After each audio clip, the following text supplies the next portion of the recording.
Alright, we gotta do another review. Hey guys, I'm really excited to talk about Kingdom Hearts. Kingdom Hearts. Fill me with the power of me.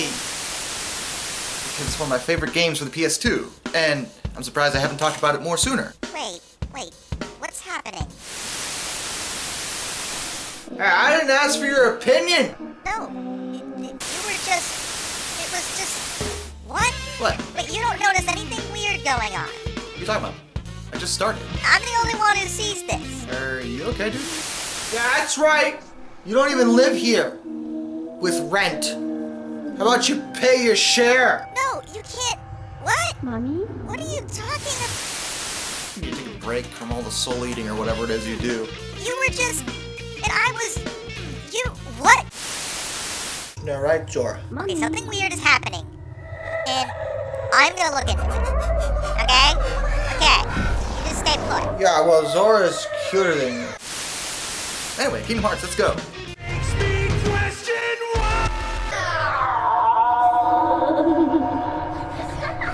Kingdom Hearts is a really, really good game. So, you know, on its surface, Kingdom Hearts is such a weird concept. Like, most people don't even get it when they're, like, new to the series. Especially now, because it's like, yeah, it's Final Fantasy, but crossed with Disney characters. And it's like, what? Okay? I don't care how many times people want to meme it or pretend like it was something that was like not that good, but people accepted it anyway. Like, listen, first of all, everyone thought it was a really weird idea from the get-go. Well, you know, admittedly, they have more in common when you think about it. To begin with, a lot of classic Disney especially, and even modern stuff, it tends to be, you know, medieval Renaissance-y era stories. And they all have castles and princesses and, you know, an evil bad person to stop or whatever. It's true Disney's more geared towards kids, whereas Final Fantasy tends to be, you know, more mature in its approach to things. But at the same time, in terms of settings, they're not that different. At least when it comes to, you know, the Disney stories featuring human characters. Now, of course, when you get into other Disney stuff like Mickey, Donald, and Goofy and stuff like that, then differences start to apply. But at the same time, then you have to consider, Final Fantasy has, like, Moogles and Chocobos? And, like, if you didn't know anything about Final Fantasy, you could throw those kind of things in a Disney-related thing and not even bat an eye about it. It's really not that different at the end of the day if you give it any amount of thought. So don't pretend like we were dumb because you weren't there, or you're too old to understand, or you're too young to understand, because either way you're an idiot. That's my opinion of you. Okay? Okay, I'm glad we established that. Alright, so Kingdom Hearts was a game exclusive for the PlayStation 2. And it is one of many great games for that platform. The PS2 was great in terms of having games. In terms of hardware, it was questionable, but in terms of having games, PS2 was unrivaled in that department. It had so many good games, and Kingdom Hearts was just one of them. You play as a character named Sora, who gets the Keyblade. It is neither a blade, nor really a key. I mean, it looks like a key. So I guess it's more of a key than a blade. And really why it's called a blade I never really fully understood, because it's definitely not a blade in any way, shape, or form, but I get the idea that it's like a magical tool / weapon, so okay, whatever. That's your gimmick, it's fine. It's very Disney-esque, and that's the whole thing here. And, you know, he's trying to find his friends Riku and Kairi after the Heartless attack. The whole theme of the story is that there's this group of, you know, darkness-fueled entities called the Heartless that steal people's hearts because they don't have hearts of their own. And in terms of a fantasy setting and a Disney-related setting, that's not really that out there. And abundantly, the idea is that there are multiple worlds that exist, that now the barriers of those worlds have broken down, and Sora, Donald, and Goofy have to not only try to find King Mickey, but also find Sora's friends and figure out what the heck is going on and why the stars are blinking out and the worlds are being corrupted and all that jazz. You know, when you nail it down, it's not that complicated. It just got, like, insane the more it went on. If you just look at the first game and take it for what it is, yeah, it all branches together pretty well, and it's kinda neat. And I kind of like how they went with it, and I like how they took this game kind of seriously in a sense. Because in terms of a Final Fantasy Disney crossover, you didn't have to make it this way. It didn't have to be this complex. It didn't have to be its own entity. It didn't have to attract the ridiculous fan base it has. It didn't have to be on the level that Kingdom Hearts got to, particularly in terms of quality. Okay, so what is our goal? The goal is to fight Heartless, like, a lot. And with your good teammates, Donald and Goofy. And yes, that is your primary team. Sora, Donald Duck, and Goofy. And you fight through Disney worlds, and sometimes you get like different teammates you can choose to swap in, like Aladdin, for example, and that's pretty cool. But for the most part, you got Donald and Goofy, and Donald is a mage, and Goofy is like a knight with a shield and bashes people, and it's great.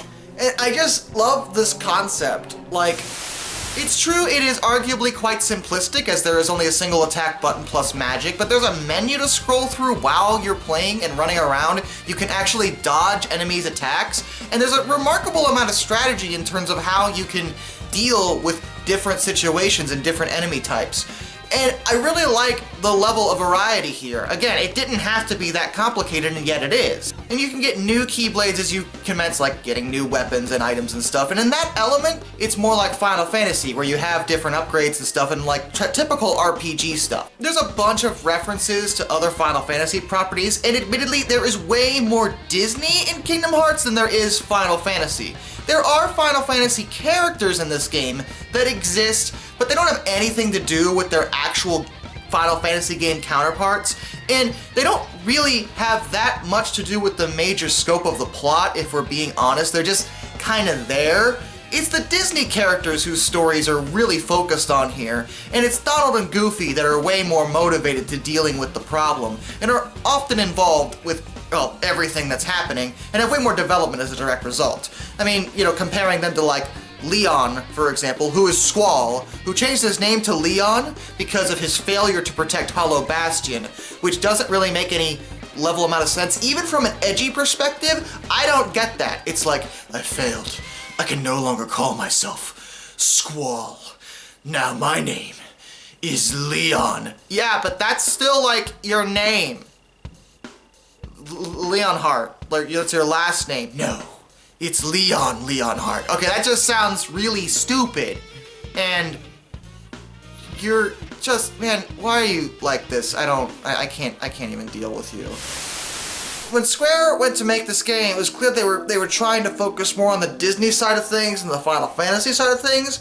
I mean, obviously, in the aspects of playing the game itself, you have more, you know, role-playing aspects. It's an action RPG is what it is. So in the gameplay is more Final Fantasy, but in like everything else, it's way more Disney. I mean, obviously from a, you know, world perspective, the whole idea is to travel between different Disney worlds and just jump between them. I mean, you got Tarzan, you got Aladdin, you got Alice in Wonderland. I mean, you got the whole shebang. Like any Disney property that has ever made into a movie that's obviously going to be a classic, it is in here, in this universe, because that is how Kingdom Hearts rolls. Like there's a balance here that's being corrupted, where the worlds are being either completely destroyed and their borders are being worn down. And the Heartless are directly influencing the events of the worlds, which are often directly based off of the Disney movies that each world is, you know, being presented as. And the idea is that Sora has to be there to kind of curb the Heartless in a way, so that the story can still play out as it's supposed to, without it being ruined by the Heartless. Because the Heartless not only are influencing directly, but they're also making the Disney villains, many of which are bosses you fight, way more powerful than they had any right to be. So Sora has to be there as kind of a compensator to deal with the problem. But it's an interesting narrative overall. I really like the overdramatic tones the story gives. I really dig the message overall, and I really just genuinely love this game. It was such a good game. Like really. Like not just from a Disney fan or even just a Final Fantasy fan. Even if you're not big into any of those properties, if you like action RPGs, you'll probably like Kingdom Hearts. And it's all really good and very fluid. In fact, I would argue that Kingdom Hearts battle system is probably one of the best I've ever seen in terms of an action RPG, because the speed and control I have with Kingdom Hearts seems to be better than pretty much any other action RPG I ever played in my life. I'll be real with you. I honestly prefer the Kingdom Hearts system compared to any others. There are certain RPG aspects like replacing armor or accessories, as well as getting new keyblades as the game wears on, which is always nice, you know, in order to boost your stats, but for the most part, you'll be doing the same thing over and over again, but it's so much fun to do that it's hard for me to complain. In addition, the game is always ramping up the difficulty in terms of what enemies you're facing, and there's additional challenges and side quests to do. The other things in the game, like the extended, you know, side quests and stuff, are way harder than like anything in the main game, purely to give the player something to do beyond the main story. And I really like that. It's another, you know, key role-playing aspect where there are side missions and side quests to do. It's not just a linear thing. There's also the gummy ship, which is like a ship that's made of gummies. I don't know where they got that. This is the ship they use to go between worlds, and they gotta use it. So you can modify that. And it's really cool because you can like make like super OP gummy ships, because it really isn't balanced at all, because it doesn't need to be, and it's like whatever, just make a ship with like 18 engines. We don't care, and I love that about this. It just doesn't care. It just does what it does, and it's fun. But it's like a space shooter segment just randomly in here. It's fun on its own. It's nothing super special, but I just like the addition that there's a different gameplay option, you know, to have as you play the game. It's just a good game. Like, this was back when Square was really on top of the world in terms of its approach to things. Final Fantasy was still highly respected as a series. This was before 12 and 13 kind of came to make everyone sad. It's a lot of fun. There's so many different worlds to explore, so many different things to do. The story itself is actually really interesting in terms of the dynamic between Sora and Riku and Kairi and everything else going on. And just at the end of the day, this is a game that really spoke to me when I was young, and it obviously spoke to a lot more people because it has a massive fan base even to this day. And it really annoys me because a lot of people seem to really smear Kingdom Hearts and really like ask too many questions. And even I ask too many questions. It's like 90% of what I do, and I get that. But you know, it doesn't need to be one of those stories where it has to make sense all the time. It's the message involved, which is always doing the right thing and just fighting for what's right and just and for the people you care about. And you know, at the end of the day, I feel like that's really what the world kind of needs in a story, because most stories these days I feel like are like, this world is imperfect and I must destroy it in order to replace it with a better world. Kingdom Hearts, fill me with the power of dark.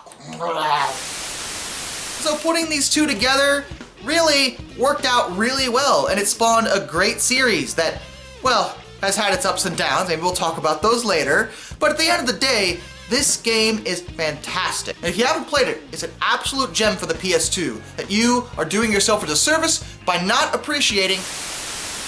Good talk. Anyway, this is Dark. I send I bid you all a fond farewell.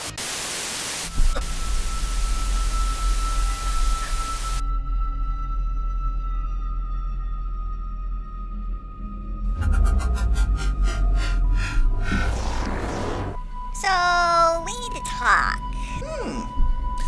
And just how can I help you, Mr. Doll? Something is really up with Darkness. What? That doesn't sound like him at all. I thought he was stronger than that. Like, I feel like it might have something to do with you. Call it a hunch. But, yeah, I just came to look into it. Interesting. Wait, what was that? What? That thing you just did, what was that? What, this? I just wrinkled my nose. Wait a minute. I know someone who used to do that all the time. I think you're overthinking a simple expression. No, I think I know what you are now.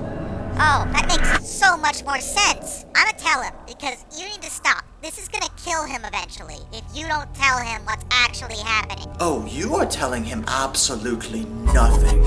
Wait, what? You can't. Oh dear. I wasn't expecting to do that for a while.